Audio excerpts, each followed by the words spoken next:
కావాలి. మీ జీవితంలో సమాధానం ఉండాలన్నా, నెమ్మది ఉండాలన్నా, దేవుని కార్యాలు మీ జీవితంలో జరగాలన్నా, మీ జీవితంలో ఏముండాలంటే పరిశుద్ధం. ఎవరికి అధికారం ఉంది? ఎవరికి అధికారం ఉంది? మన మీద మనకు అధికారం ఉందా? లేదా మనము దేవునికి అధికారానికి ఒప్పుకుంటున్నామా?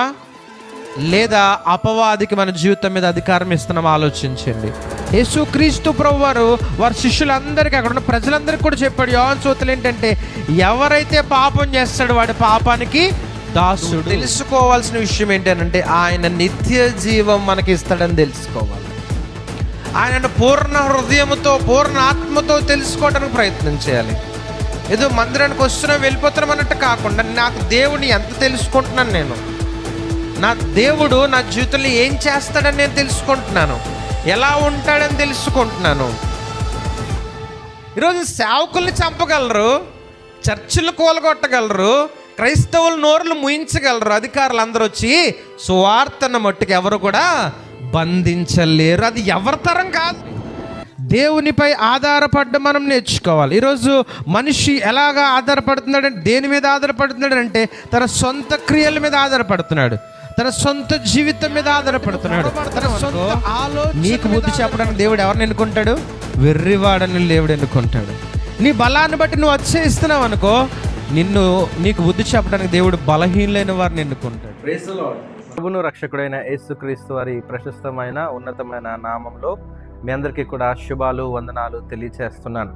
ప్రత్యేకంగా సుగాయ కింగ్డమ్ ఆఫ్ బెహరాన్లో ఉన్నటువంటి తెలుగు ప్రజలందరికీ కూడా ప్రభువైన యేసుక్రీస్తు నామమున శుభాలు, ప్రేమపూర్వకంగా ఆహ్వానం కూడా తెలియచేస్తూ ఉన్నాం. నేను మీ మధ్యకి రాబోతా ఉన్నాను. డిసెంబర్ 12వ తారీఖు తెలుగు క్రైస్తవ సహవాసము సుగాయ వాళ్ళు నిర్వహిస్తున్నటువంటి క్రిస్మస్ వేడుకలో నేను మీతో కూడా ఉండబోతా ఉన్నాను. దేవుడు అనుగ్రహించినటువంటి శ్రేష్టమైన అవకాశాన్ని బట్టి దేవుని నేను స్తుతిస్తా ఉన్నాను.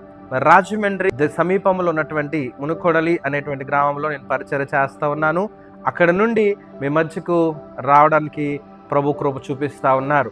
కాబట్టి మీ అందరితో కలిసి ఈ క్రిస్మస్ని జరపడానికి, దేవుని నామాన్ని మహింపరచడానికి, ప్రత్యేకంగా దేవుని యొక్క వాక్యం అందించడానికి మీ మధ్యకు రాబోతా ఉన్నాను. కాబట్టి తెలుగు క్రైస్తవ సహవాసం సుగాయ సంఘబిడ్డలకు, అదే రీతిగా ఆ చుట్టుపక్కల ఉన్నటువంటి ప్రాంతాల్లో ఉన్న ప్రతి తెలుగు క్రైస్తవ సహోదరి సహోదరులకు ప్రేమపూర్వకంగా ఆహ్వానం తెలియచేస్తున్నాం. రండి, మనందరం కలిసి దేవుని నామాన్ని మహింపరుద్దాం, దేవుని సంతోషముతో క్రిస్మస్ వేడుకలో ఆనందిద్దాం, ఆరాధిద్దాం. అదే రీతిగా మరి జనవరి మాసంలో 4వ తారీఖు వరకు నేను బెహరాన్ ప్రాంతంలో ఉండబోతా ఉన్నాను. కాబట్టి తెలుగు క్రైస్తవ ప్రజలందరూ కూడా మనందరం కలుసుకుందాం, దేవుని నామాన్ని మహింపరుద్దాం. ఆయా ప్రాంతాల్లో ఉన్న వారందరికీ కూడా తెలియచేయండి. ప్రత్యేకంగా డిసెంబర్ నెల 12వ తారీఖు 2025 సంవత్సరంలో తెలుగు క్రైస్తవ సహవాసం వారు నిర్వహిస్తున్నటువంటి క్రిస్మస్ వేడుకలో అందరూ కూడా పాల్గొనండి. మరొకసారి మీకు అడ్రస్ తెలియచేస్తున్నాను. అదారి పార్క్ హాల్ 3 అన్సర్ గ్యాలరీ ఎదురుగా. మరి ఆ రోజు ఆ ప్రాంతంలో మనందరం కలిసి క్రిస్మస్ వేడుకలో దేవుని నామాన్ని మహింపరుద్దాం, దేవుని కొనియాడి కీర్తిద్దాం. రండి, అందరూ కలిసి దేవుని మహింపరుద్దాం. ప్రేమతో ఆహ్వానించేవారు తెలుగు క్రైస్తవ సహవాసం యొక్క పాస్టర్స్, సంఘ కమిటీ మరియు విశ్వాసులు. మీకు పోస్టర్లో ఉన్నటువంటి డీటెయిల్స్ని గమనించండి. ట్రాన్స్పోర్ట్ కొరకు వారిని సంప్రదించండి. బెహరాన్ ప్రాంతంలో ఉన్నటువంటి తెలుగు క్రైస్తవ సహోదరి సహోదరులందరూ కలిసి దేవుని నామాన్ని మహింపరుద్దాం. Indeed, it's a great pleasure to meet you all. I'm excited and waiting for the God's presence in our midst. Thank you. God bless you.